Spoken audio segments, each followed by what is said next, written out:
కరదూషణాదులతో యుద్ధం వచ్చింది. ఇది ఎంత అద్భుతమైన ఘట్టమని అడిగిన జ్ఞానాచార్యం చెప్తారు అంటే, కరదూషణాదులతో యుద్ధం చేస్తుంటారు. ఆ ఘట్టం ఎంత మనోహరంగా ఉంటుందంట అంటే, రాముడు ఎప్పుడు బాణాన్ని తీస్తున్నారో, ఎప్పుడు ధనస్సుకు సంధిస్తున్నారో, ఎప్పుడు వదులుతున్నారో తెలియనటువంటి విధంగా ఆ ఏకధాటిగా క్షరవర్షం ఏదైతే కురిపించిన తర్వాత 14,000 మంది అసురులని సునాయాసంగా రాముడు సంహరించాక వారిపైన మొత్తం ఆ రక్తపు మడుగులలో వెళ్ళి పిరాటి ముందు అలా ధనుస్సును పట్టుకొని నించుంటే పిరాటి ఎంతో ఉప్పొంగిపోయి, మహర్షులకు మీరు సహాయపడ్డారు కదా, ఎంత గొప్ప కైంకర్యం చేశారు, ఎంత గొప్ప కార్యం చేశారు అని చెప్పి పిరాటి నుంచి ఆలింగనం పొందారనమాట. అయితే ఈ కరదూషణాదులను వధించింది కూడా పిరాటి యొక్క ఆలింగనం కోసమే అని చెప్తారు మన పూర్వాచారులు.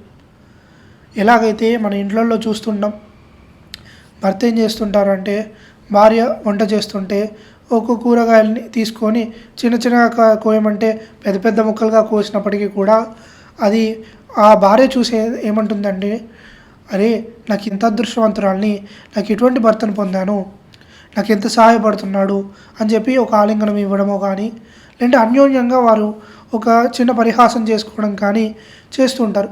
ఇది వారి ఇద్దరి మధ్యలో ఉన్నటువంటి ఆ అన్యోన్యత్వాన్ని చూపిస్తుంది.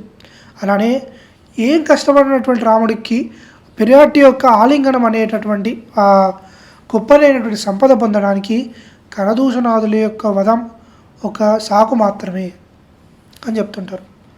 సరే,